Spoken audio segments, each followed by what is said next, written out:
ज़िंदगी दी है तो जीने को हुनर भी देना, पाँव बख्शे हैं तौफ़ीक़ सफ़र भी देना। मेरे ख्वाबों के उसूलों को तराजू दे दे, मेरे मौला मुझे जज्बात पे काबू दे दे। मैं समंदर भी किसी गैर के हाथों से न लूँ, और एक कतरा भी समंदर है अगर तू दे दे। 94 न्यूज़ HD+ के स्टूडियो से एक मरतबा फिर एक नया मौजू, एक नए मेहमान के साथ आपका अपना मेज़बान परवेज़ गोंदल आपकी खिदमत में हाज़िर है। बहुत सारे प्रोग्राम आपने देखे, बहुत सराहा आपने में, बहुत ज़्यादा तरक्की मिली हमारे इस शो को। नतीजा आप लोगों की बहुत ज़्यादा लिसनरशिप और बहुत ज़्यादा रिस्पांस है। मशकूर हूँ। आज के दिन हमारे साथ बहुत ही ख़ास मेहमान और बहुत ही तजर्बाकार, पढ़े लिखे और समाजी शख्सियत जनाब ग़ुलाम सफदर साहब मौजूद हैं। अपने मेहमान से तारुफ़ से पहले मैं ये कहता चलूँ कि इंसान मसाइल का शिकार है। दुनिया में मुआशी बहरान है, इंसान परेशान है। मेरे मुल्क का हर नौजवान पाकिस्तान को छोड़कर किसी दूसरे मुल्क में चला जाना चाहता है। मैं ये कहता हूँ कि क्या वहाँ जाकर ख्वाब पूरे हो जाएंगे? क्या सपनों की ताबीर मिल जाएगी? क्या माँ का खाना वहाँ भी मिलेगा? अपने पाकिस्तान से प्यार कीजिए, अपने पाकिस्तान में रहिए, पाकिस्तानी बनिए। ये जो ग्रीन शनाख्ती कार्ड आपके पास है, ये पाकिस्तान की पहचान है, ये आपको पहचान देता है। यहाँ पे आप थर्ड पर्सन नहीं बल्कि फ़र्स्ट पर्सन पाकिस्तानी हैं। अपने पाकिस्तान से प्यार कीजिए। चलते हैं अपने मेहमानों की तरफ, और ये भी साथ बताता चलूँ कि आज हम बात करेंगे कि कौन से वो मसाइल हैं जिनसे हम परेशान हैं। इंसान परेशान है, हमारा मुल्क परेशान है, और सफदर साहब हमारे साथ मौजूद हैं। उनसे हम पूछेंगे कि कैसे हम सर्वाइव कर सकते हैं और किस तरह हम इन मसाइल पर काबू पा सकते हैं। जी अस्सलाम वालेकुम। जी वालेकुम सलाम। जी ग़ुलाम सफदर साहब कैसे हैं आप? ठीक ठाक हूँ, अल्लाह का शुक्र है। जी, आम ज़िंदगी में, मंडी भाउदीन में बहुत सारे पेशे हैं, बहुत सारे कारोबार हैं, बहुत सारे लोग अपने अपने कामों में मसरूफ़ हैं, लेकिन जहाँ हम मिलकर माशरे में रहते हैं तो बहुत सारे मसाइल पैदा होते हैं। जैसा कि घरों में लड़ाइयाँ झगड़े, लोग जेल चले जाते हैं। इसी तरह हमारी ख़वातीन हैं, उनके बहुत सारे मसाइल हैं। लोग अपने बच्चों और बच्चियों के रिश्तों से परेशान हैं। तो ये छोटे छोटे हमारे मौज़ूआत हैं। तो सबसे पहले तो आपसे ये पूछना है कि यही अगर हम मौजू लेकर चलें कि इंसान को एक माशरे में किस तरह रहना चाहिए, या हमारे माशरे में एक इंसान का किरदार क्या होना चाहिए। जी सर। अस्सलाम वालेकुम। जी वालेकुम। हम जिस माशरे में सारे एक दूसरे के साथ हम सारा मिलकर ही माशरा जो है वजूद में आता है। जी बिल्कुल। तो जितना हमारे आज देहाती माहौल में या शहरी माहौल में जितने हम मिलजुल कर जो है वो रह रहे हैं, जिसमें बेसिकली जो है ना वो सबसे बड़ा मसला जो है वो बेरोज़गारी और गुर्बत का है। जी बिल्कुल। जिसकी वजह से अमूमन जो है ना वो सारे मसाइल जो है वो बेशुमार मसाइल जो है वो पैदा हो रहे हैं। जी जी।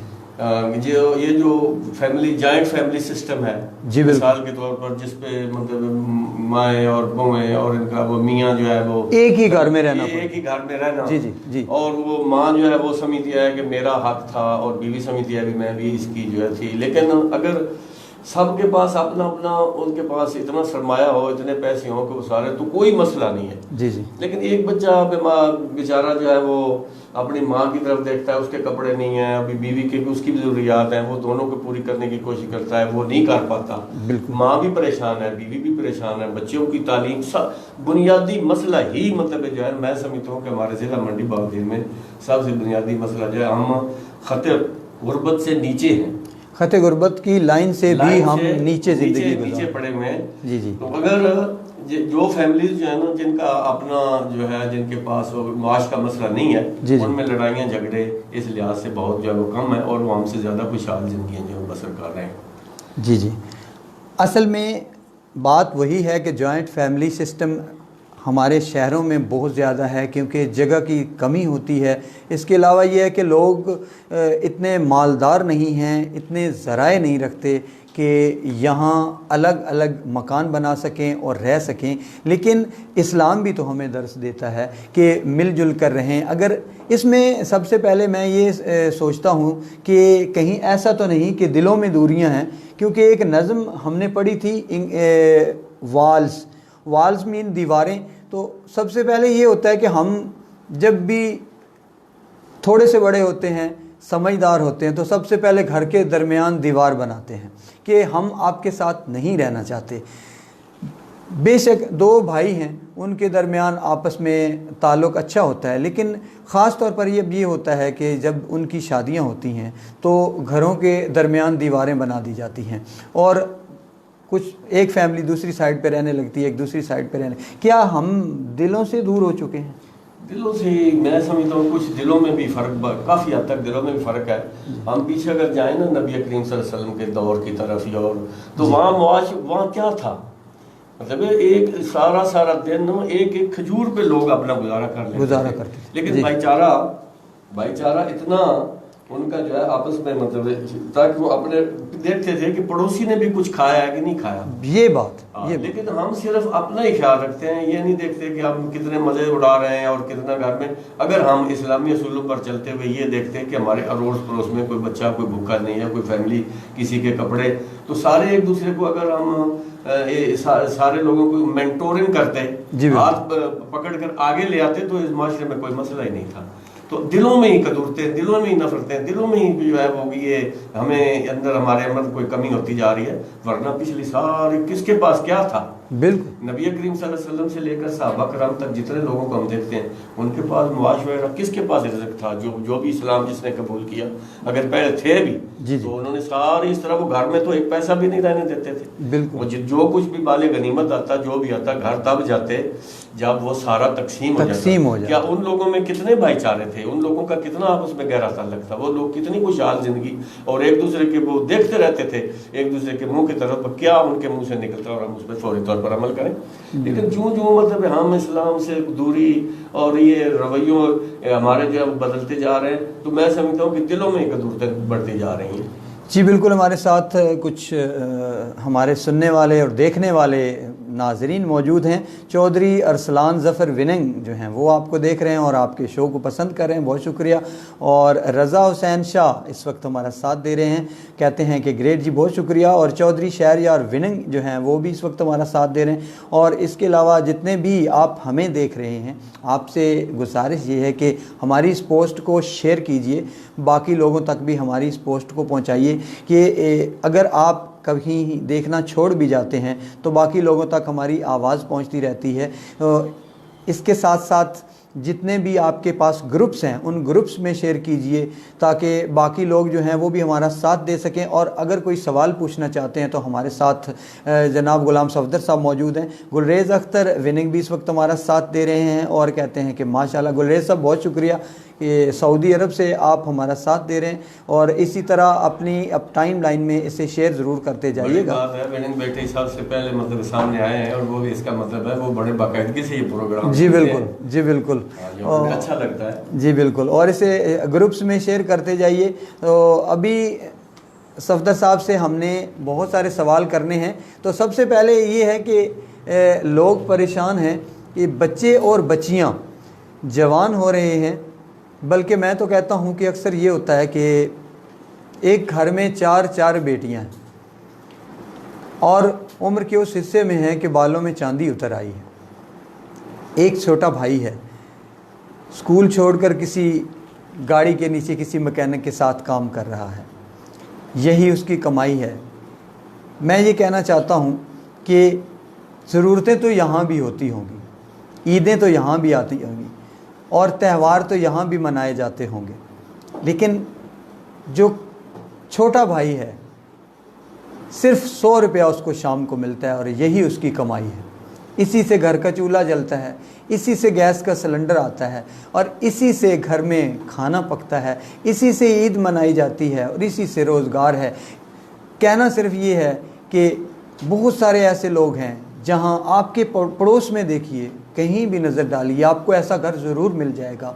तो लोग बच्चों और बच्चियों के रिश्तों के लिए बहुत परेशान हैं।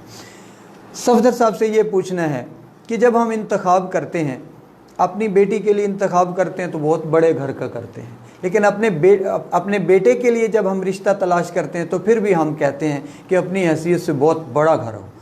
क्या होना चाहिए कि हमें अपने बच्चों और बच्चियों का रिश्ता तय करते हुए क्या सोचना चाहिए कि किस तरह हो? इस्लाम में है कि कुफ़ हमें तलाश करना चाहिए। कुफ़ का मतलब ये नहीं भी एक की कोई भी मुआशी तौर पर दोनों मतलब ख़ानदान बड़े बराबर हों जी। मेंटेलिटी जो है ना वो बच्चों की, बच्चे और बच्ची की जो है मेंटल लेवल जो है ना उनका वो तकरीबन एक होना चाहिए। ठीक है। एक ये नहीं भाई आजकल मौजूदा वक्त में क्या था, पहले बच्चे हमारे जो पढ़ते रहे थे और हमारे इलाके में बच्चियों की तालीम की तरफ जो बिल्कुल तवज्जो नहीं दी जा रही थी, बल्कि गुनाह समझा जाता था। ठीक है। आहिस्ता आहिस्ता बच्चे जो है ना हमारे वो नाकाम होने लगे। आज बच्चियों का दौर है, बच्चियाँ सारी अब पढ़ी लिखी हैं। मैं जब हेडमास्टर था तो मैं ना जो जिन बच्चों के बाल बड़े बड़े होते थे मैं उन्हें कहता था आपने अपनी खालाओं की जो है ना वो बच्चियाँ वो देखी हुई हैं, कहेंगे भी मैंने वो बच्ची लेनी है वो बच्ची, लेकिन जब आप कामयाब नहीं होंगे तो वो कहेगी भाई ये भाई कितने बुरे लोग हैं, हमने इनके साथ कुछ नहीं करना। तो फिर आप परेशान भी होते हैं, मायूस भी होते हैं जी। और आज यही वजह है कि बच्चे बेरोजगार होकर यहाँ से धक्के खा खा के पता नहीं यूनान और कहाँ बस क्या क्या हमारे बच्चों के साथ जो हो रहा है उसकी वजह ये थी कि बच्चों ने तालीम की तरफ तवज्जो ना दी।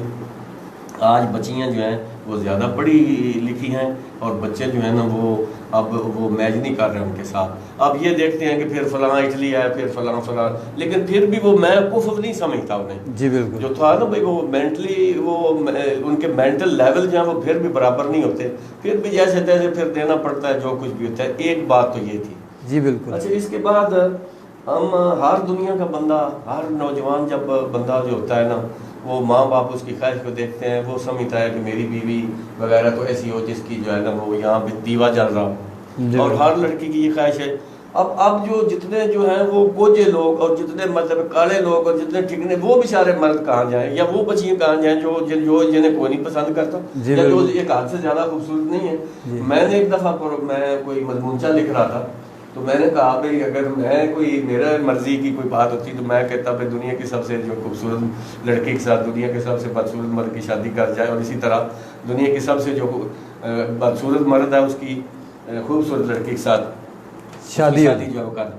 तो ये जिस तरह अब हमारा तो पहले जमाने में तो देखा ही कुछ नहीं जाता था जी। बिल्कुल। कोई लड़की की खूबसूरती कोई लड़के की खूबसूरती, बल्कि जो बेटियां हमारी सबसे बड़ी और सादा होती थी ना लोग कहते थे ये बेटी गार दी है असी गार ही अपने रखनी है। बिल्कुल। वो अमूमन मतलब है कोई लंगी लूली या जो जिसका ज़हनी तवाज़ुन इतना ठीक नहीं होता था वो गार ही रख लेते थे, और जो अच्छी अच्छी लड़की होती थी वो परे मतलब दे देते थे जी। तो आज जो है ना ये मसला वाकई बना है कि बच्चे जो हैं वो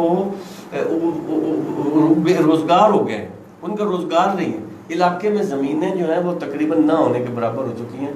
अब हर माँ बाप अपनी बेटे देते हुए ये सोचता है कि कम अज़ कम ये अपना इसका घर का खाना तो मुयसर हो जी। बिल्कुल। घर से आराम से खाना तो खा ले जी। लेकिन मतलब बच्चे इस काबिल ही नहीं है। आप माशरे में फिर के देख लें, मेरे साथ चल के देखें कितने लोग ऊपर से क्या क्या बने फिरते हैं लेकिन अंदर से बिल्कुल खोखले और खाली हैं। ऐसे ही वो अपने मतलब अपना बोल के मैं तो समझता हूँ कि उनकी शादी ही नहीं करनी चाहिए। उनका एक होना चाहिए उनका जो है वो देख के जो कुछ चीन में इस तरह होता था। अच्छा। शर्तें रखते थे जी। वो कहते थे अभी कोई जिन चीज़ों को खत्म करना भी इतनी चिड़ियां मार कर या इतने चूहे जितने मारे वो कोई तो काम जिम्मे लगा ना। ठीक है। ये बिल्कुल जो बेरोजगार लोग हैं जी सही जो ना काम करते हैं घर जो सोए हुए हैं जो सारे इनकी शादियां नहीं करनी चाहिए ताकि इतनी जो है ना ये अगली नस्ल हमारी ये बिल्कुल मतलब ये फजूल सी जो है वो आगे।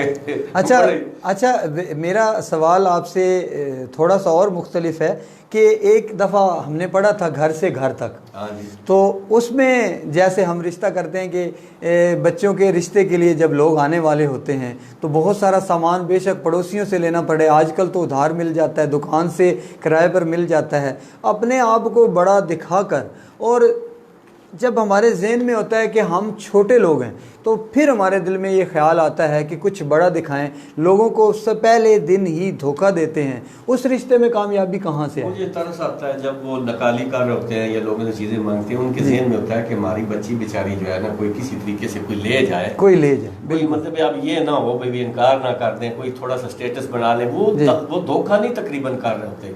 अच्छा। उनके ज़हन में ये बात होती है भाई ये थोड़ा सा हमारे इस तरह की हालत देख कर ना वो कहीं छोड़ ना जाए, बाद में थोड़ा थोड़ा फिर ठीक भी हो जाएगा। ये बच्ची हमारी कोई कितने 10 बंदे आ चुके हैं, कोई नहीं ले रहा, तो थोड़ा सा गिलास जाकर कुछ खाना पीना, कुछ चीज़ें अगर थोड़ी सी ऐसी वैसी हुई तो लोग थोड़ा सा शायद मुसलसल हो जाए। और ये है भी ना, ये रूटीन भी इसी तरह बनी हुई है कि लोग मतलब स्टेटस को देख रहे हैं, स्टेटस को, यानी जितना कोई मतलब है लोग कहेंगे भाई ओ जी लड़का शराबी वगैरह, वो कहेंगे अगर अच्छे बड़े घर का है ना उसके पास जमीन जायदाद वगैरह, वो कहेंगे जी बड़े इसी तरह होते हैं, ये ठीक हो जाते हैं, ठीक हो जाते हैं, बड़े घरों के बच्चों की ये आदतें होती हैं जी, ये ठीक हो जाते हैं। लेकिन अगर कोई गरीब घर का या कोई इस किस्म की ऐसी वैसी बात है ना जी, तो फिर उसे मतलब लोफर है ये, और छोड़ो जी बदमाश, इसके तो बस इसका बाप भी इसी तरह, लोग फिर हकारत की नजर से देखने लगते हैं अगर थोड़ी सी। तो इसलिए लोग बेचारे थोड़ा सा कोई बर्तन ले लिए, कोई चीज़ ले ली, चलो थोड़ा सा ना कुछ दिखावा थोड़ा सा हो जाए, वो असल में अंदर से बेईमानी नहीं कर रहे होते। उनका होता है कि आज हमारी बेटी को यार कोई ये हाँ कार ही जाए, तो इस तरह ये वो जो है वो साथ चल रहा है। अच्छा, अक्सर ये है कि हमारी बेटियां हैं जो हमारी बहुएं होती हैं और माएँ हैं हमारी जो सास होती हैं, लेकिन अक्सर ये होता है कि माँ ये सोचती है, बल्कि एक कहावत अब बन चुकी है कि कहते हैं कि माएँ ये कहती हैं कि नूंहां भी मर जान तो पुत्र भी रंडे ना हों। सास और बहू दोनों औरतें हैं, ये चूँकि ख़वातीन भी हमारा प्रोग्राम बड़े शौक़ से देखती हैं और इसमें रिस्पांस आता है, मेरे पास बहुत सारे मैसेज आते हैं कि आप हमारी बात नहीं करते। ख़वातीन में ये है कि सास भी है और बहू भी है, माँ और बेटी हमेशा मिलकर रहती हैं और अपने दुख सुख छोटी मोटी हर चीज़ आपस में शेयर भी करती हैं। जब हमारी बेटी दूसरे घर में जाएगी तो हम ये सोचेंगे कि हमारी बेटी को अपने से बढ़कर प्यार मिले, और जब किसी की बेटी आती है तो हम ये तस्लीम नहीं करते और आते ही उस पर रौब जमाना शुरू कर देते हैं। तो इस बारे में थोड़ी सी मैंने ये कि काफ़ी मुद्दतों से ना, कई सालों से मैंने फैसला कर लिया हुआ है जी जी, सास जो है ना जी जी, जो पहले सेटल होती है, जिसको 20, 25, 30, 40 साल जिस घर की मालिक होती है, जी, अगर वो नई आने वाली बच्ची को जो है ना जी जी, वो एडजस्ट करना चाहे जी, उसकी छोटी मोटी इसी तरह कोताहियां वो उसमें कीड़े निकालना शुरू कर दे, जी, जिस तरह हमारे घरों में आज मिसालें आप देख रहे हैं, हमारा घर मसलन कितना सारा मजे का है जी, तो ये बड़ी औरत की जिम्मेदारी है कि वो अपनी जो आने वाली बच्चियों को जो है ना वो थोड़ी सी नरमी से, कोई कमी पेशी, लेकिन वो जो है ना वो सलीके से उन्हें समझा बुझा कर जो है ना थोड़ा सा आगे प्रमोट करे तो वो सारा मसला हल हो सकता है। वो तनकीदी रवैये जो है ना वो बच्चियों को फिर बेजार करते हैं और वो समझती हैं कि ये माँ जैसा तो नहीं है। पहले दिन ही कहती हैं लेकर क्या आई हो, अकल तो तुम्हारे पास है नहीं, अपना बेटा बेशक कुछ भी ना हो, उसको उस लेवल से देखा जाता है कि लेकर क्या आई हो। सबसे पहला ये मसला है कि लेकर के आई हो, और उसके बाद दूसरी बात ये है कि कहते हैं कोई तेरी माँ ने तुम्हें कोई सलीका नहीं, कोई तुम्हारे पास कुछ हुनर नहीं, आके पड़ी रहती हो।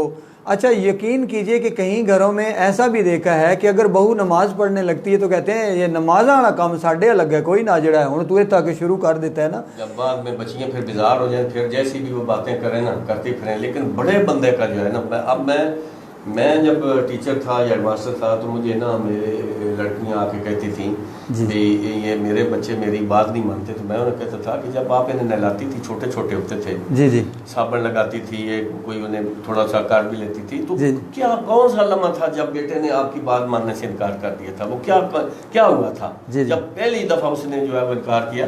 तो अब बड़े बंदे का जो है वो कसूर है।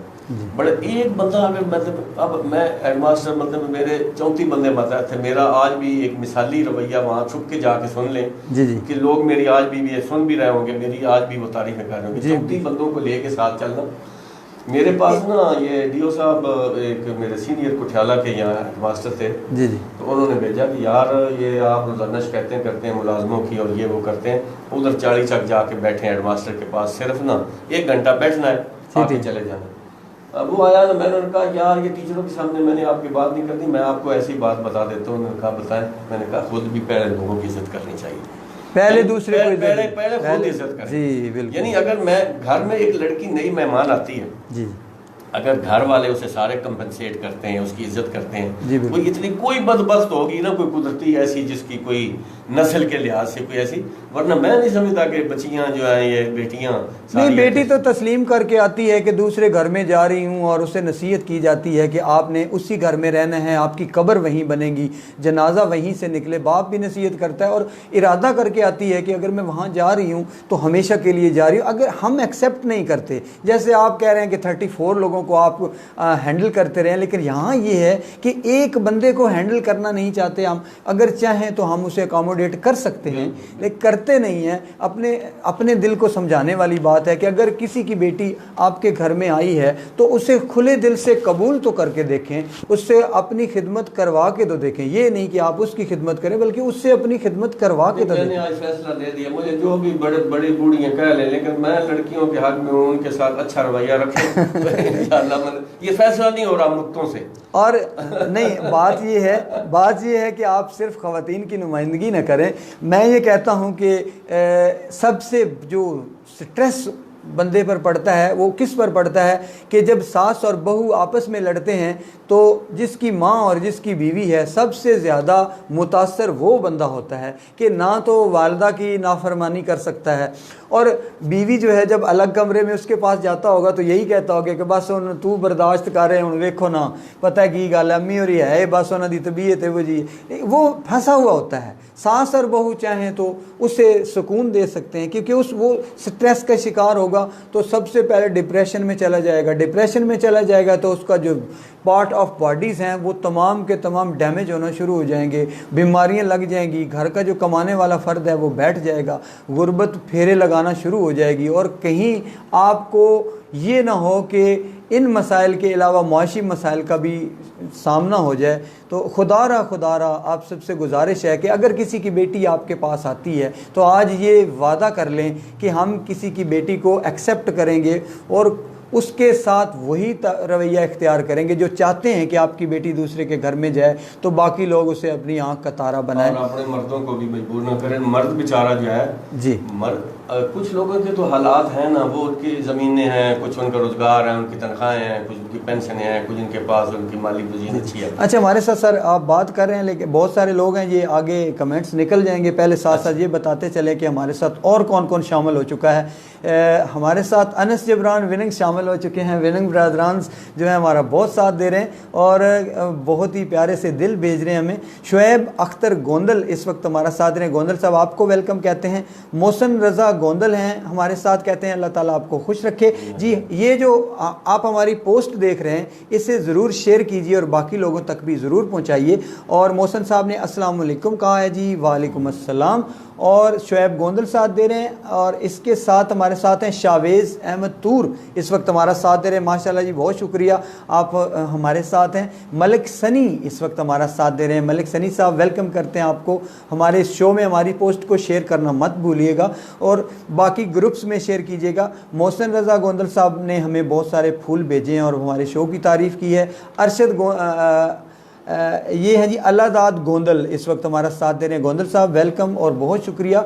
मोहसन रज़ा गोंदल साहब आपका बहुत शुक्रिया। और अल्लादाद गोंदल साहब कहते हैं डियर सर माशाल्लाह, ये आपके कोई शागिर्द भी हैं। और साजिद अली इस वक्त हमारा साथ दे रहे हैं। साजिद अली जो हैं ये बादशाहपुर से हैं, मेरा ख्याल इस वक्त फ्रांस में हैं, बहुत शुक्रिया। और सैयद अरसलान गिलानी इस वक्त हमारा साथ दे रहे हैं। गिलानी साहब बहुत शुक्रिया और आपने हमें बहुत प्यारा सा दिल भेजा है, बहुत शुक्रिया। और सैयद अरसलान गिलानी के साथ वकास अहमद गोंदल इस वक्त हमारा साथ दे रहे हैं। वकास साहब बहुत शुक्रिया, वेलकम। और नदीम गोंदल इस वक्त हमारा साथ दे रहे हैं बादशाहपुर से। और नदीम गोंदल साहब बहुत शुक्रिया। मलिक सनी इस वक्त हमें देख रहे हैं। और अल्लादाद गोंदल साहब कहते हैं सलाम सर जी, तो ये आपको सलाम कह रहे हैं जी जी। और हमारा ये प्रोग्राम आप सुनते जाइए और देखते जाइए कि हम आप ही की बात कर रहे हैं जो आपके दिल में है। अक्सर ये पिछले प्रोग्राम में भी कहा आया था कि मुझे कह रहे थे कि आप वो बात करते हैं कि ज़हन में आता है कि मेरे दिल में यही बात थी लेकिन अल्फाज नहीं मिल रहे थे। तो बात ये है कि सफदर साहब यहाँ मौजूद हैं, बातें आप ही की हैं और आप ही की होती हैं, सिर्फ हम लोग उसे ज़ुबान देते हैं और आपकी बात दूसरों तक भी पहुंच जाती है। बहुत शुक्रिया, साथ देते रहिए। जी सफदर साहब, मैं थोड़ा सा मर्दों के बारे में बात करना चाहता हूँ। जी जी। मर्द जो है ना जी, एक सतह से जिनके जो वो खत उस खत से जो ज़रा नीचे हैं, जी जी, वो दिन भर इतनी मुशक्क़त से, ख़ास तौर पर जो मजदूरी करने वाले लोग हैं, वो इतनी झिड़कें खा के, इतनी बेइज्जतियाँ करवा करके, मैंने देखा है गालियाँ खा के, जी जी, वो रिज़्क वो दिहाड़ी कमा के हाँ जी, अपने घर में बच्चों के लिए ले जाते हैं। फिर अगर घर जाएं और माँ और बीवी जो है आपस में, उनका जो है वो आपस में झगड़ा चल रहा हो, तो उस मर्द बेचारे की हालत देखे ना, वो कितना क्या बहुत ज्यादा दबाव का शिकार होता है। वो अगर खुश हो कि दोनों उस मर्द को अगर कोई उसका हौसला अफजाई करती है, तो अगले दिन इतनी खुशी से वो मजदूरी करेगा और इतना और दूना वो कमा के मतलब लेके आता है। लेकिन मर्दों को जो है वो परेशान कर करके घर के झगड़ों में बिजार कर करके, अब बच्चे हमारे अपनी बीवियां छोड़ के, जी जी, कितने लोगों से पूछा है, तो वो 15 पाकिस्तान की औरतें दुनिया भर में सबसे अच्छी औरतें हैं। जी बिल्कुल बिल्कुल है सही, सब पाकिस्तान की औरतें इस कायनात की सबसे मतलब अच्छी औरतें हैं। 15 साल हो गए हैं उनके मर्दों को बाहर मतलब इटली और यूरोप के मुल्कों में, और वो घर बैठी मतलब इंतजार कर रही हैं। तंदूर वगैरह पर लोग पूछते हैं ना, मैं नहीं कोई उन खात पत्थर आमदे जना दिन कोई गल्ला पे करते ध्यान पे कोई पे ध्यान, ये नहीं आपस में आज भी उनकी बात नहीं। हाँ जी, मतलब इतना इंतजार 15 साल 20 साल हो गए हैं, 4 साल 3 साल, सारे मर्द बेचारे, और मर्दों पे तरस आता है कितने वो बेचारे धक्के खा के सऊदी अरब या कुछ, क्या उन्हें कोई दर्जावल का शहरी समझा जा रहा है? जी बिल्कुल भी, कोई इटली में है, कोई फ्रांस में है, कोई जहाँ है। तो मैं तो समझ रहा था कि या तो गैर कौमों ने हम पे यहाँ वो चढ़ के हुकूमत की, किसने हम पे हुकूमत नहीं की। ये सूरी गौरी गजनी लोधी ईरान वाले, फ्रांस वो अमीर तैमूर, ये फ्रांस पुर्तगाल इंग्लैंड वाले, किसने हम पे हुकूमत दी। अब अगर थोड़ी सी आज़ादी के 70 साल भी हम जाके उनके बैठ गए, उनके चरणों में बैठ गए, जाके वहाँ जाके बड़ी, किसी बंदे से पूछा जाता है बेटे क्या करते हैं, वो कहता है जी 2 इटली हैं, बस वो चुप कर जाता है। भाई बड़ी बात है ये, इसके 2 फख्र समझते हैं। तो मैं समझता हूँ कि ये गुलामी है, ये गुलामी थी, मतलब हम गुलाम रह के, पहले भी गुलाम रह के, अब जाके हम गुलाम मतलब रह रहे हैं। बिल्कुल, तो ये मैं समझता हूँ कि अगर हमारे बच्चे यहाँ अपना रोजगार शुरू कर लेते, जितना 15 लाख रुपया 30 लाख रुपया आजकल 30 लाख रुपया लगा के वहां जाते हैं। मेरे पास मैं समझता हूँ 10 लाख मुझे आके दें, मैं उन्हें रोजगार बढ़ा के देता हूँ। मैं देखता हूँ कि मतलब किस तरह मतलब लोग खुशहाल नहीं होते। बिल्कुल सही फरमा रहे हैं आप। अब बच्चे बेचारे बेरोजगार और ये बिल्कुल निकम्मे से होकर यूनान की राहों में फंसे पड़े हैं, और यहीं के बदमाश उन्हें पकड़ कर घर वालों से पैसे बटोर रहे हैं और मांग रहे हैं, उनके साथ क्या क्या ज्यादतियाँ। मैंने बच्चों की वो हालतें देखी है, उनके गाल पिछड़ गए हैं, उनके सीने सुकड़ गए हैं, उनकी हड्डियाँ खत्म हो गई हैं बाहर जा के धक्के खा के। तो कम अज कम मैं समझता हूँ कि मेरी माएँ बहनें उन्हें अपने घर में अपने मर्दों के साथ भी जो है ना वो आए तो उन्हें सुख का सांस लेने दें, उनकी हौसला अफजाई करें ताकि वो इज्जत से उनके लिए कुछ कमा सकें। जी, और बहुत सारे लोग हमारा साथ दे रहे हैं। परवेज़ मेहदी ज़फ़र इस वक्त तो आपके शागिर्द ख़ास हैं यकीनन। कहते हैं कि I salute to my teacher sir Safdar sahab, और बहुत शुक्रिया परवेज़ साहब, आप के उस्ताद मोहतरम हमारे साथ हैं और बहुत शुक्रिया साथ दे रहे हैं। शेयर ज़रूर कीजिएगा इसे। और एतज़ाज़ साकब इस वक्त हमें देख रहे हैं, कहते हैं कि माशाल्लाह अल्लाह ताला आपको ज़िंदगी दे। और शमरेज़ जट शुमारी से हमारा साथ दे रहे हैं। शमरेज़ जट हमारे रेगुलर जो हैं व्यूअर हैं और साथ देते हैं हमेशा। सईद ताहिर अब्बास कहते हैं कि माशाल्लाह। और शमरेज़ जट सर कहते हैं कि बहुत उम्दा सर जी, सलाम आपको, सफदर साहब को भी सलाम। जी वालेकुम अस्सलाम, बहुत शुक्रिया। एतज़ाज़ हमारे साथ है, कहते हैं सर जी बहुत अच्छी बातें घरेलू मामलात के बारे में हो रही हैं। और परवेज़ साहब कह रहे हैं कि sir ji your style of Urdu speaking with mixture of Punjabi and is really amazing, reminds me the days of my school.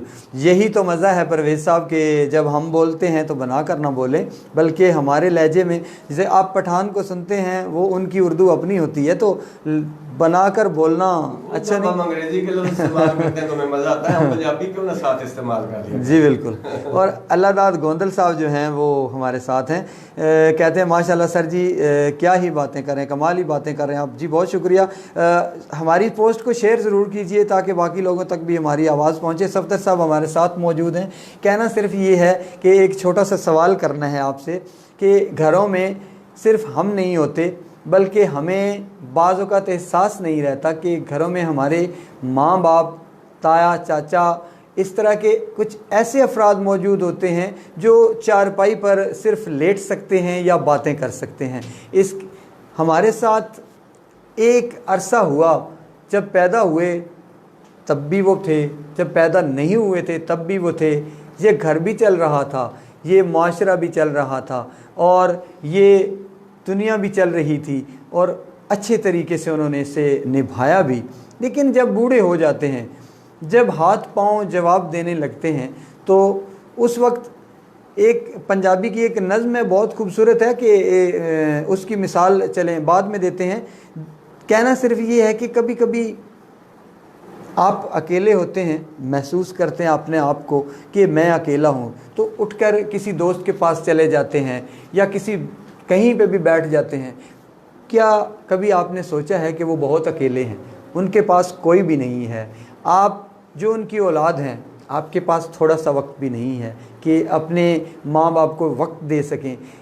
जब वो बीमार होते हैं तो तीमारदारी की ज़रूरत भी होती है, जब परेशान होते हैं तो हौसले की ज़रूरत होती है, और जब अकेले होते हैं तो साथ चाहिए होता है। तो सर से पूछते हैं कि ये जो बूढ़े, बीमार और नातवां जिस्म हमारे घरों में मौजूद हैं, क्या ये सिर्फ जिस्म हैं? क्या आप इन्हें जीती जागती रूह तस्वर नहीं करते? क्या इनके अंदर दिल और जज्बात नहीं हैं? जी सर। इतने हमारे, मैं ये इस मौजू के लिए तो मैं समझता हूँ कि पूरा एक कई घंटे जो है वो दरकार है। और ये बड़ा सबसे ना सबसे बड़ा ये वक्त का जो है जी कि जब माँ बाप या दादी दादा जब अपनी उम्र में जो है वो ज़्यादा उनकी उम्र हो जाए या बूढ़े हो जाए, तो उनके लिए जो है ना, जिस तरह वो बच्चों की देखभाल किया करते थे, कितनी कितनी बार मतलब उठ के उनकी बातें माना करते थे, कितनी कितनी बार उन्हें धोना नहाना सारा। लेकिन हम ये कुदरत के असूल है, माँ बाप जो है ना, अगर इस तरह ना होते तो औलाद की परवरिश ही ना होती। दुनिया में सारे माँ बाप ही बहुत अफजल औलाद हैं, सारी औलादें ही मतलब कोई औलाद भी उस लिहाज से उनका जो है वो नहीं ये उतार सकती है या नहीं उतार सकती कि उन्होंने अपना फ़र्ज़ जो है वो पूरा कर लिया है। खुशकिस्मत हैं वो बेटे या वो बेटियां जिनके दिल में ये बात हो कि मैं कुछ खिदमत कर लूँ, या जिन्होंने कुछ खिदमत कर लिया है या जो वो खिदमत कर रहे हैं या आने वाले वक्तों में वो खिदमत जो है वो करते रहेंगे। तो इस जितनी मैं समझता हूँ कि दुनिया में अपने माँ बाप को इतनी तन्हाई महसूस होती है। वो देखते रहते हैं, मैंने कितनी बूढ़े लोगों से मुलाकातें की हैं, वो कहते हैं कि वो मेरे बेटे बात ही नहीं करते, मेरे बेटे मेरे पास बैठते नहीं हैं। कोई आते हैं तो पूछते हैं फिर रोटी खानी है, रोटी खा लेते हैं।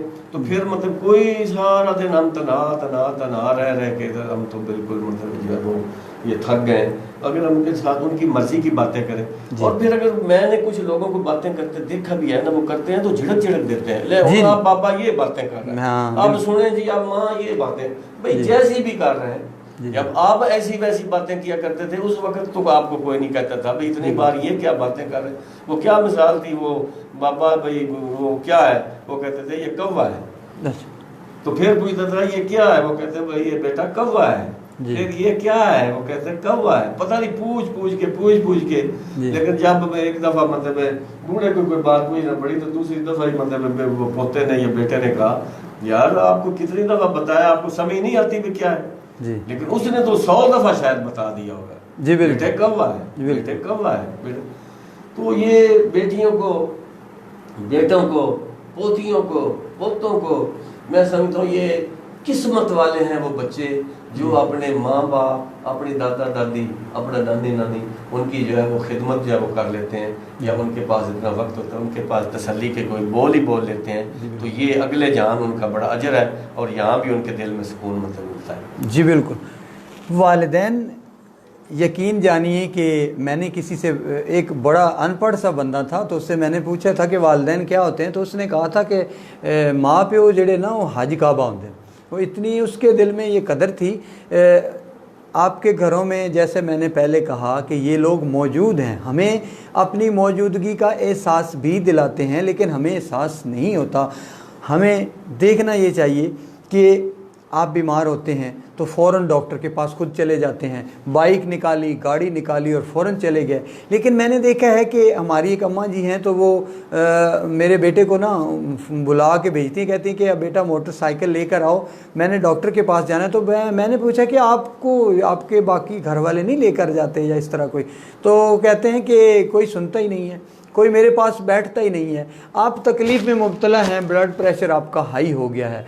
आप देखते हैं जिन लोगों का ब्लड प्रेशर हाई है वो समझते हैं इस चीज़ को कि किस कदर बेचैनी होती है। लेकिन आप तो ख़ुद भी डॉक्टर के पास चले जाएंगे, उसको कॉल भी कर सकते हैं। लेकिन जब बुज़ुर्ग बीमार होते हैं तो कहते हैं मैं थोड़ा जा फलाना काम कर लवां, फिर पता कर दें डॉक्टर का फ़ोन कर दें तो कोई दवाई ले। ऐसा करते करते कभी कभी 2-2 दिन गुजर जाते हैं। और यकीन जानिए कि ऊपर आसमानों में कहते हैं ना कि वो दुनिया के बटन अपने हाथ में रखने चाहिए। तो बात ये है कि ऊपर आसमानों में एक मेन स्विच वाला भी बैठा हुआ है। अगर उसने कहीं मेन स्विच ऑफ कर दिया तो फिर क्या होगा? ये आपके घरों में जन्नत मौजूद है। ज़रूर कोशिश कीजिए, बड़े बुज़ुर्ग घरों में रौनक होती है, उनको थोड़ा सा साथ दीजिए। अक्सर देखने में ये आया ना कि लोग, बेटा अगर गुजरा है तो माँ को एहसास तक, बेटे को एहसास तक नहीं, और माँ कहती है कि ये उसकी नज़र भी नहीं है, कहती है कि ये मेरा बेटा जा रहा था यहाँ पे। या कभी कभी ये होता है कि एक घर में हम लोग थे तो एक दफ़ा हम लोग कहीं जाने लगे तो हमारी वालदा कहती हैं कि जब पहुँच गया तो फ़ोन कर देना। तो मैंने कहा अम्मा जी आपको क्या है, मतलब आपने क्या करना है जब मतलब हम पहुँच जाएंगे, पहुँच तो हमने जाना है। तो उन्होंने पता है क्या कहा? मैं शर्मिंदा हो गया। उन्होंने कहा था कि बेटा मैं तो सिर्फ दुआ करूंगी, मैं जब तक तुम नहीं पहुंचोगे मैं दुआ करती रहूंगी कि मेरा बेटा जो है वो पहुंच जाए। जब मुझे फ़ोन आ जाएगा तो मैं फिर अपने काम में मसरूफ़ हो जाऊंगी या कोई और काम कर लूँगी। तो बहुत बड़ी एक ये बात है कि अगर आप अपने ज़हन में सोचें तो ये बुज़ुर्ग जो हैं इनकी रहनुमाई और रोशनी में रहिए ताकि आप दुनिया भी संवार सकें और आखिरत भी संवार सकें। हमारे साथ लोग मौजूद हैं, देखते हैं कि इस वक्त हमारा कौन कौन साथ दे रहे हैं। अल्लाह दाद साहब हमारा साथ दे रहे हैं, मुसलसल परवेज़ मेहदी ज़फ़र साहब साथ दे रहे हैं और सैयद नईम इस वक्त हमारा साथ दे रहे हैं। नईम साहब वेलकम करते हैं आपको और रिक्वेस्ट करेंगे कि हमारी इस पोस्ट को शेयर ज़रूर कीजिएगा क्योंकि बहुत सारे लोग अब इस वक्त हमारा साथ दे रहे हैं। अगर सब के सब इसको शेयर करें तो या बाकी ग्रुप्स में शेयर करें तब भी हमारी ये आवाज़ दूर तक जाएगी। हम आप ही की बात कर रहे हैं और आप ही के मसाइल पर बात कर रहे हैं। इस तरह जैसे हमारे साथ सर मौजूद हैं ऐसे लोग कभी कभी मैसर होते हैं, तो फ़ायदा उठाइए। और उस्मान मुनीर गोंदल साउथ अफ्रीका से इस वक्त हमारा साथ दे रहे हैं, बहुत शुक्रिया। और रिहान जट इस वक्त हमारा साथ दे रहे हैं, बहुत शुक्रिया। और इसके साथ सुलेमान अकरम इस वक्त हमें देख रहे हैं, बहुत शुक्रिया सर। परवेज़ मेहदी ज़फ़र साहब कहते हैं कि आज के प्रोग्राम का टाइम जो है वो थोड़ा ज़्यादा कर दें। तो देखते हैं कि मून हमारे सामने बैठे हैं हमारे CEO साहब, तो उनका अपना भी प्रोग्राम होता है, तो ये तय नहीं है कि हम इसे इस टाइमिंग को आगे ले जा सकें। हसनैन गोंदल इस वक्त हमारा साथ देने कहते हैं माशाल्लाह। हसनैन साहब बहुत शुक्रिया। उसामा रशीद इस वक्त हमें यकीनन बांग्लादेश से देख रहे हैं। ये उसामा रशीद डॉक्टर बन रहे हैं, डॉक्टर के लिए गए हैं। और ये शबीर गोंदल इस वक्त हमारा साथ देने कहते हैं माशाल्लाह सर जी, अल्लाह ताला सेहत और तंदुरुस्ती दे। और समी वकार गोंदल इस वक्त हमारा साथ दे रहे हैं यकीनन मंडी बाउद्दीन से और सलाम कहते हैं। और मोहसन रज़ा गोंदल कहते हैं अस्सलाम वालेकुम भाईजान। जी वालेकुम अस्सलाम। और शमरेज़ साथ देते हैं, कहते हैं कि और सुना है तुम लोग रास्ते में गए, समझ नहीं आ रही कि आपने क्या लिखा है। चलें, आपका कमेंट आ गया, बहुत शुक्रिया। और मोहसन रज़ा गोंदल कहते हैं कि अल्लाह ताला आपको खुश रखे। ये बहुत सारे लोग माशाल्लाह हमारा ये जो शो है ये आहिस्ता आहिस्ता बाकी लोगों तक भी फैल रहा है। कोशिश करें कि इसे शेयर करें, ग्रुप्स में शेयर करें, अपनी टाइमलाइन में शेयर करें। तो सर हमारे साथ मौजूद हैं। हर इंसान, मैं जब भी देखता हूँ बच्चा पैदा होता है तो उसे पहले दिन से ABC एप्पल ये वो सिखाना शुरू हो जाते हैं। माँ की कोशिश है कि मेरा बेटा बड़ा होकर, हर माँ की कोशिश होती है कि अक्सर कहती हैं कि पायलट बनेगा, डॉक्टर बनेगा। अब ये तो खुदा की मर्ज़ी है, जब थोड़ा और बड़ा होता है तो मज़ीद उसे कभी साइकिल की ड्राइविंग सिखाई जा रही है, कभी घोड़े पर बिठा के सवारी कराई जा रही है। हर इंसान की कोशिश होती है, और वाहिद वालिदैन हैं जिनकी ये कोशिश होती है कि मेरा बेटा मुझसे बढ़कर कुछ हो।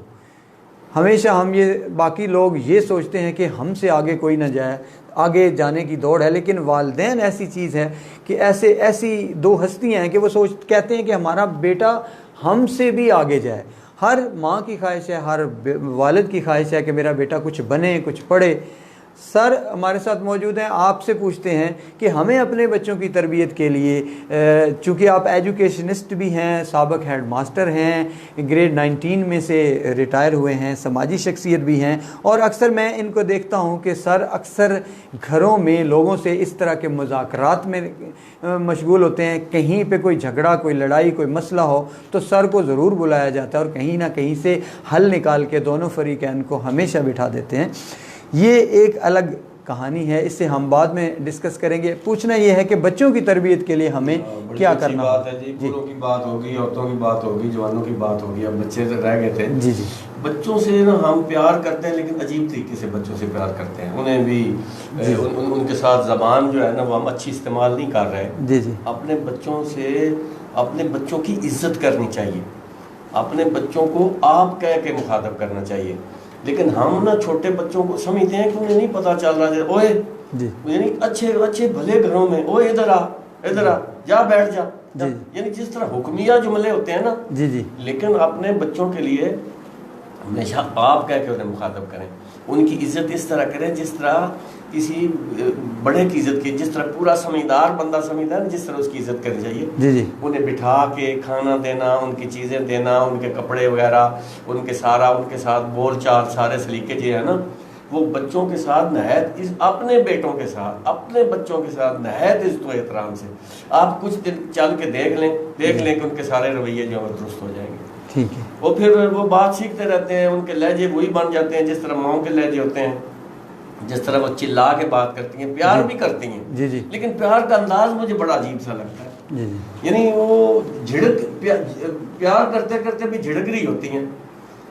इधर आ रोटी खा ले, इधर आ रोटी खा ले, इधर आ चाय पी ले, इधर अब साइकिल अब चलाओ, अब इधर करो, अब स्कूल जाना है आप। भाई सारी ग्रोलिंग की क्या बात है उसमें, जिस किस्म का फिक्रा जो सवालिया फिक्र होते हैं। अब कोई फकीर आता है या कोई अमीर आता है, आज अमीर आदमी से अगर हम कोई बात करना चाहते हैं या फकीर से बात करना चाहते हैं तो लहजे हमारे या वो अंदाज हमारा सवाल करने वाला सवाल होना चाहिए जी। बिल्कुल। एक फकीर से बात करनी है तो उससे जिस तरह लहजा इख्तियार करते हैं, भैया आप क्या गरीब हैं, आपको किस किस्म की मदद की जरूरत है, तो आते ही अगर कहें वो क्या चाहते हो, और तू सुबह सवेरे आ गया है, उसे देना भी है तो अपना सवाब भी जाया करना है। बिल्कुल। इस तरह बच्चे फूलों की मानंद है। बच्चों अपने बेटे बेटियों के साथ, सारे लोग जब अपने बेटे बेटियों जब आने वाली नस्लें सारी संवर जाएंगी, सिर्फ अपने बच्चों का ख्याल रखें, अपने बच्चों के साथ अच्छा रवैया इख्तियार करें।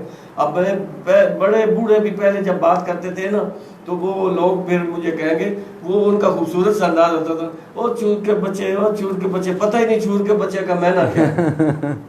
बिल्कुल ऐसा ही है, उठा भी गले भी लगा रहे हैं, लेकिन पता ही नहीं सूर का बच्चा क्या होता है, ये सूर का बच्चा क्या होता है। और लुधिया पठिया इधर आप बात सुन, यानी अच्छे मैंने पढ़े लिखे लोगों को देखा है कि वो बच्चों के साथ उनके साथ जब टीज करके उनके साथ बात करते हैं तो इस तरह बात करें जिस तरह हम अपने बड़े किसी मोहतरम बंदे के साथ बात करते हैं। अपने मासूम बच्चों के साथ भी आप इस तरह करके देखें कितना मजा आएगा और कितनी जल्दी उनकी अच्छी ट्रेनिंग हो जाएगी और वो किस तरह फिर माशरे में एडजस्ट होंगे। और फिर कभी नहीं वो जो बड़े होते हैं ना वही वो दोहराते हैं अल्फाज, वही रवैये, वही उनकी जो लैंग्वेज वही बनती जा रही है, लेकिन उन्हें ये लफ्ज़ आने ही ना दें।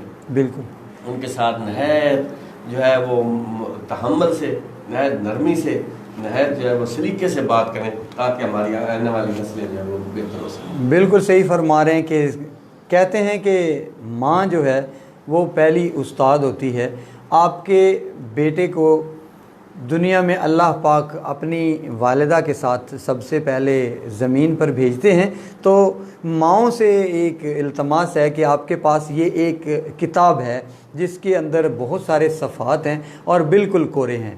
जो पहला लफ्ज़ लिखना है आपने, वो आपने वहीं से इब्तदा करनी है और यहीं से दुनिया के इस जितना ये दुनिया का मेला लगा हुआ है, जितनी ये दुनिया यहाँ पे बैठी है, सबसे पहले आपने अपने बच्चे को जब भेजना है उस किताब को आपने लिखना है। और यकीनन ज़िंदगी के जो शुरू के 5-7 साल हैं, यहाँ से आप ही का सबक उसने पढ़ना है और आगे चल के वही बनना है।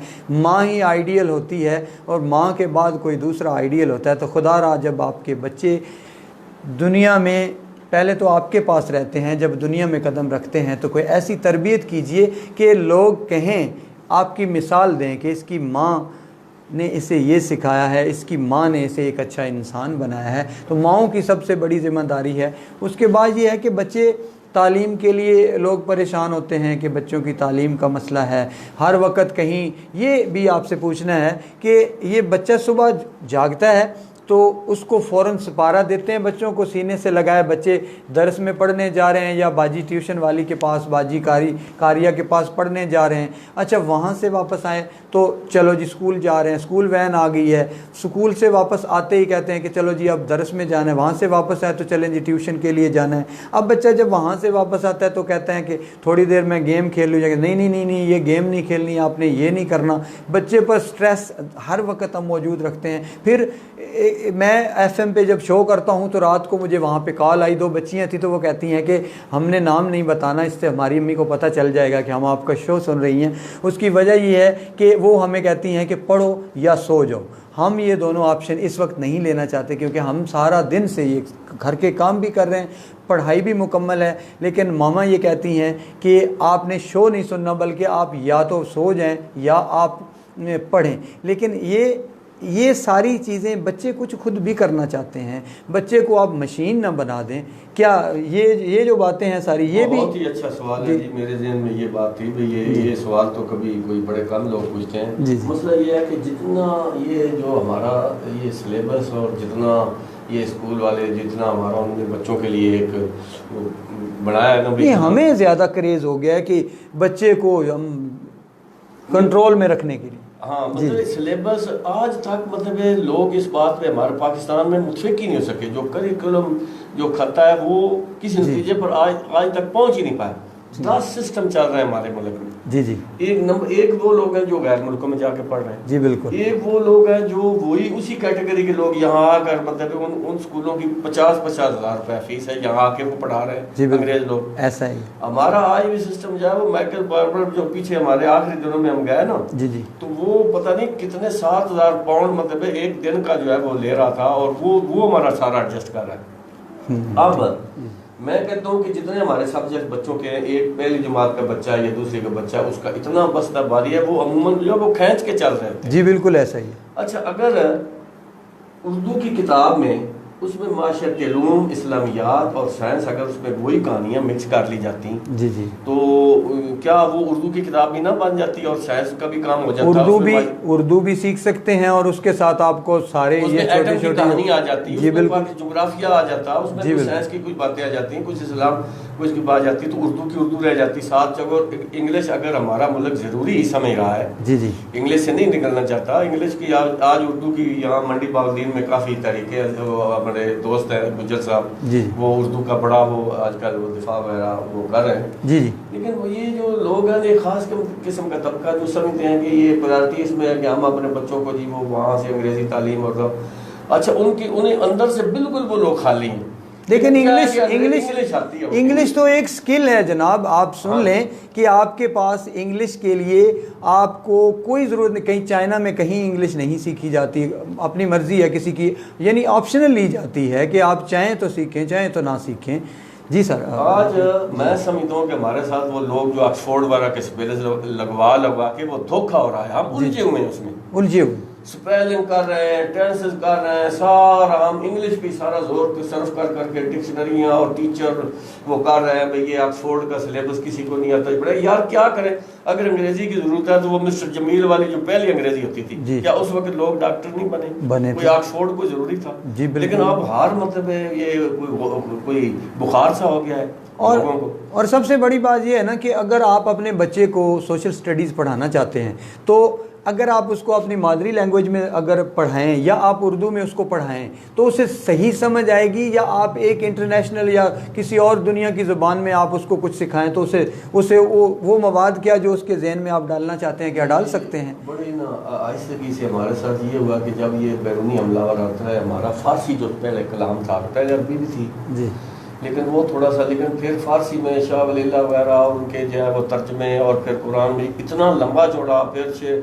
मौलाना रूम साहब, शेख सादी वगैरह, इतने मवाद थे जी। लेकिन इन्होंने मतलब वो पढ़े, फ़ारसी बेचें तेल, फ़ारसी को ऑप्शनल करके वहाँ से खारिज कर दिया।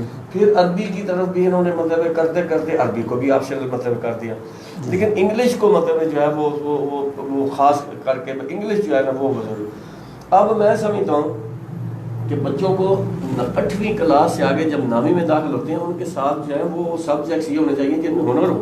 बिल्कुल। यानी एक बच्चा मतलब 10वीं में से नाकाम हो जाता है तो उसके वो कम अज कम वो बिजली का वो काम तो कर ले जो अनपढ़ बंदा भी कर ले। जी बिल्कुल। अगर वो 2 साल उसमें ऑप्शनल में अगर उसके इलेक्ट्रिसिटी है, जी बिल्कुल, या उसमें वो कोई हुनर सिखाया जाए, कोई भी मतलब है तो इसमें, लेकिन वो ये पॉलिसी थी अंग्रेज की कि वो क्लर्क ही बनाना चाहता था। ये जो है ना जी ये बाबून वो ये काले बंदर, ये उसने बाबू करके हमें वो काला बंदर बाबून से उन्होंने जी बिल्कुल बाबू जी बिल्कुल ऐसे, तो वो बाबू ही हमें बनाना चाहते थे तो बाबू ही हम बन रहे, बाबू से आगे बिल्कुल ऐसा। अच्छा सर, कुछ और भी लोग हमारे साथ हैं। ज़फ़र याद करो टाना साहब इस वक्त हमारा साथ दे रहे हैं। ज़फ़र साहब बहुत शुक्रिया, आप हमारे साथ हैं। तो इसके अलावा अफाक गोंदल इस वक्त साथ दे रहे हैं। अफाक गोंदल साहब बहुत शुक्रिया। और कैसर इकबाल गोंदल कहते हैं अस्सलाम वालेकुम। जी वालेकुम अस्सलाम। फैज़ान कमर ने साथ दिया, बहुत शुक्रिया सर, आपकी दुआ है हम अच्छे हैं। जावेद आहिर इस वक्त हमारा साथ दे रहे हैं, कहते हैं सर सफदर साहब अल्लाह आपको सलामत रखे, आमीन जनाब, बहुत शुक्रिया। अफजाल असलम गोंदल साथ दे रहे हैं। ताहिर जावेद साथ दे रहे हैं, बहुत शुक्रिया। अफजाल असलम साहब बहुत शुक्रिया। जाहिद बलोच ने साथ दिया, फैज़ान कमर ने साथ दिया, और जनाब मोहसिन रज़ा गोंदल हमारा साथ दे रहे हैं। और इसके अलावा मैं आपके बाकी भी मैसेज साथ साथ पढ़ता जाऊंगा। आसिफ मोहम्मद इस वक्त यकीनन इटली से हमारा साथ दे रहे हैं, बहुत शुक्रिया। जावेद अहीर साहब बहुत शुक्रिया कि आप हमारा साथ दे रहे हैं। और परवेज़ गोंदल मेरे ही हम नाम जो है वो इस वक्त हमें उन्होंने बहुत सारे खूबसूरत दिल भेजे, बहुत शुक्रिया। फ़रहान बशीर गोंदल कहते हैं कि सुनहरे लोग, बहुत शुक्रिया। शाहिद रज़ा इस वक्त यकीनन इटली से हमारा, स्पेन से हमारा साथ देने, शाह साहब बहुत शुक्रिया। आतिफ असगर गोंदल इटली से हमें सलाम कहते हैं। और जनाब आतिफ असगर गोंदल साहब बहुत शुक्रिया कि आप हमारा साथ दे रहे हैं। और जनाब बातें बहुत सारी हैं, लेकिन वही बात है कि वक्त जो है वो कम होता है। इंशाल्लाह नेक्स्ट टाइम में फिर भी हम आपके साथ सर के साथ ज़रूर हाज़िर होंगे। चौधरी सनी गोंदल कहते हैं अस्सलाम वालेकुम, और आतिफ गोंदल कहते हैं माशाल्लाह। जी सर, कहना आपसे ये है कि चूँकि वक्त करीब है कि कोई ऐसा खूबसूरत सा पैगाम जो हमारे नाज़रीन को देना चाहें कि जो ज़िंदगी के लिए एक मिसाल हो। भाई मामूली सी, मैं सारी दुनिया को शुरू से लेकर आज तक ये पहले खुद इज्जत करें, पहले खुद इज्जत करें, फिर पहले दूसरे की तवक्को ना, दूसरे को छोड़ें, पहले खुद इज्जत करें, देखें दुनिया आपकी इज्जत किस तरह करती है। माशाल्लाह, बहुत अच्छा पैगाम है। और अगर इसे अपना लिया जाए तो यकीन कीजिए कि मैं नहीं, हम नहीं, हमारा सारा माशरा संवर सकता है कि जब दूसरों को इज़्ज़त देंगे तो अल्लाह ताला आपको भी इज़्ज़त देगा। तो बात वही है कि ये जो लम्हात होते हैं ये धुआं होते हैं, पता नहीं चला और फ़ज़ा में तहलील हो गए। इंशाल्लाह नेक्स्ट टाइम फिर इसी तरह इसी दिन किसी नए दोस्त के साथ, किसी नए मेहमान के साथ आपसे ज़रूर मुलाकात होगी। और जाते जाते मैं हमेशा कहता हूँ कि आज के दिन ज़रूर सोचिएगा कि क्या अच्छा किया और क्या बुरा किया। और नाज़रीन, अगर कुछ बुराई सरजद हुई है तो अपने परवरदिगार से माफ़ी मांगिएगा और इसे ना दोहराने की कसम ज़रूर खाइएगा। कमी बेशी होती है, बाज़ औक़ात नहीं बंदा इत्फाक़ करता किसी बात से, तो इसके लिए मज़खा भी है। जी जी। इसके अलावा नहीं, मैं नाजरीन की बात कर रहा हूँ कि अगर आपसे अगर कुछ आज अच्छा हुआ तो अपने परवरदिगार का शुक्र अदा कीजिएगा, और जाते जाते आप हमेशा दुआ देता हूँ सलामत रहें और सांसों ने वफ़ा की ज़िंदगी रही तो इंशाल्लाह नेक्स्ट टाइम इसी स्टेज पर, इसी प्लेटफार्म पर 94 के न्यूज़ स्टूडियो से आपसे फिर मुलाकात होगी। तब तक के लिए इजाज़त देंगे, लेकिन जाते जाते वही पैगाम, ये अपने लिए जीना तो कोई जीना नहीं, जियो तो औरों के लिए। अल्लाह हाफिज़ और अपना ढेर सारा ख्याल रखिएगा। पाकिस्तान जिंदाबाद।